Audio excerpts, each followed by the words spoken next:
राजा शांतनु और गंगा की अमर प्रेम कहानी। पिछले एपिसोड में हमने जाना कुरुवंश की शुरुआत और महाराज कुरु की महान तपस्या के बारे में। अब हम आगे बढ़ते हैं कुरुवंश के एक और महत्वपूर्ण राजा जो कि है राजा शांतनु। आज की कहानी एक अद्भुत प्रेम, त्याग और नियति की है। ये कहानी है राजा शांतनु और माँ गंगा की। राजा शांतनु कुरुवंश के एक महान और न्यायप्रिय राजा थे। उनका शासनकाल सुख समृद्धि से भरा हुआ था, लेकिन उनकी जिंदगी में एक खालीपन था।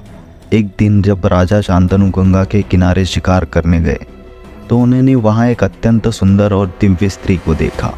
वे उस पर मोहित हो गए। ये स्त्री और कोई नहीं बल्कि स्वयं माँ गंगा थी। राजा शांतनु ने गंगा से प्रेम का प्रस्ताव रखा। गंगा ने उनकी बात मान ली, लेकिन एक शर्त भी रखी कि राजा कभी भी उनसे सवाल नहीं पूछेंगे, चाहे वो कुछ भी करे। राजा शांतनु प्रेम में इतने डूबे थे कि उन्होंने तुरंत शर्त मान ली। गंगा और राजा शांतनु का विवाह हुआ और समय बीतने के साथ उनके कई पुत्र भी हुए, परंतु हर बार गंगा उन नवजात बच्चों को नदी में बहा देती थी। राजा शांतनु ने अपनी पत्नी से वादा किया था कि वे उनसे कभी सवाल नहीं करेंगे, लेकिन जब उन्होंने 7वें पुत्र को भी नदी में बहाने का प्रयास किया तो राजा शांतनु से रहा नहीं गया और उन्होंने गंगा से सवाल कर लिया। गंगा ने राजा शांतनु को बताया कि वे देवी गंगा है और उन पुत्रों का जन्म शापित वसुओं के रूप में हुआ था। उन्हें पूर्व जन्म के शाप से मुक्त करने के लिए वह उन्हें नदी में प्रवाहित कर रही थी।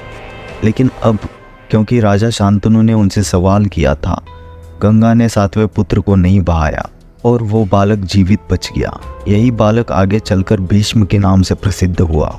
भीष्म का जन्म किसी साधारण बच्चे का जन्म नहीं था। उनका जीवन एक असाधारण उद्देश्य के लिए हुआ था और आगे चलकर उनका त्याग और प्रतिज्ञा महाभारत की कहानी का केंद्र बिंदु बने। लेकिन गंगा ने राजा शांतनु को छोड़ दिया और अपने पुत्रों को साथ ले गई। भीष्म की परवरिश माँ गंगा द्वारा ही की गई। समय बीतता गया। राजा शांतनु अब अकेले थे। उनके जीवन में माँ गंगा के जाने के बाद एक खालीपन सा छा गया था। यद्यपि उनका राज्य समृद्धि और शांति में था, परंतु उनके दिल में गहरा शून्य था।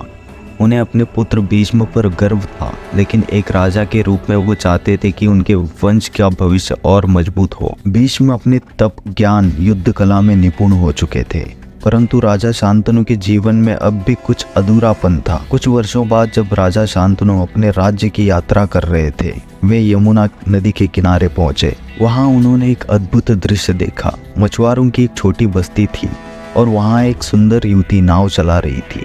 उनका सौंदर्य दिव्य था। उनकी आंखों में एक अनकही गहराई थी और उनकी सादगी में एक अद्वितीय आकर्षण था। राजा शांतनु उस पर मोहित हो गए। यह स्त्री और कोई नहीं बल्कि सत्यवती थी। सत्यवती कोई साधारण मछुआरन नहीं थी। वह एक गहरी रहस्यमयी व्यक्तित्व वाली स्त्री थी जिनका अतीत और भविष्य दोनों ही अद्वितीय था।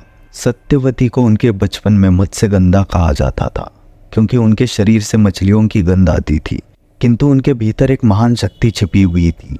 कहते हैं कि ऋषि पराशर ने एक वरदान के रूप में सत्यवती को एक दिव्य सुगंध दी थी, जिसके कारण उन्हें योजन गंधा भी कहा जाता, जिसका मतलब एक ऐसी स्त्री जिनकी सुगंध मीलों तक फैल जाती।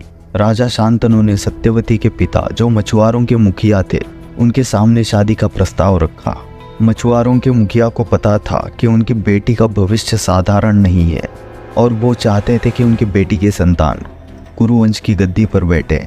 सत्यवती के पिता ने राजा शांतनु से कहा, यदि आप मेरी बेटी से विवाह करना चाहते हैं तो मेरी एक शर्त है। सत्यवती से उत्पन्न होने वाले पुत्र ही कुरु साम्राज्य के उत्तराधिकारी होंगे। ये शर्त सुनकर राजा शांतनु स्तब्ध रह गए। उनके मन में एक बड़ा द्वंद्व था और एक और भीष्म थे जो उनके पहले पुत्र थे और कुरुवंश के वास्तविक उत्तराधिकारी, और दूसरी ओर उनका सत्यवती के प्रति प्रेम था। राजा शांतनु यह निर्णय नहीं कर सके और उदास होकर माल लौट आए। उनके मन में गहरी उदासी और पीड़ा छा गई थी क्योंकि वे सत्यवती से विवाह तो करना चाहते थे पर भीष्म के अधिकार को भी नहीं छीनना चाहते थे। महाराज शांतनु की इस पीड़ा को भीष्म ने महसूस किया। वह अपने पिता के दुख का कारण जानने के लिए आतुर हो गए।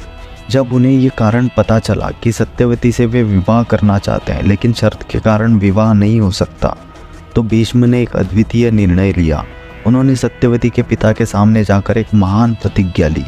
मैं गंगापुत्र भीष्म आजीवन ब्रह्मचारी रहूंगा और कुरु साम्राज्य के सिंहासन पर कभी दावा नहीं करूंगा। सत्यवती के पुत्र ही कुरुवंश के उत्तराधिकारी रहेंगे। ये प्रतिज्ञा इतनी कठोर थी कि देवताओं ने भी आकाश से आशीर्वाद बरसाए।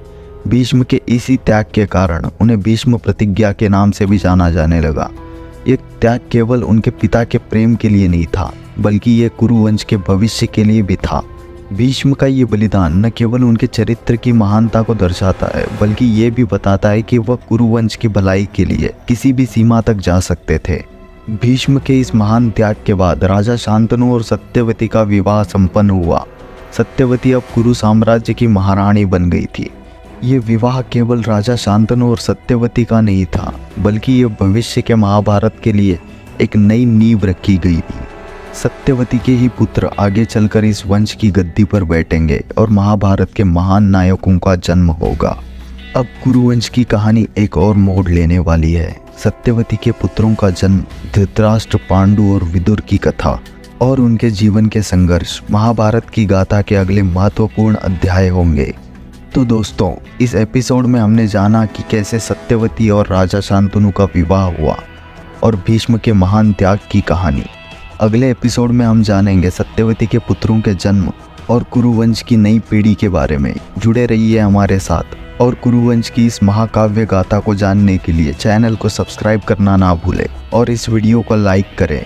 आपके राय और सुझाव हमें कमेंट्स में ज़रूर बताएं। धन्यवाद।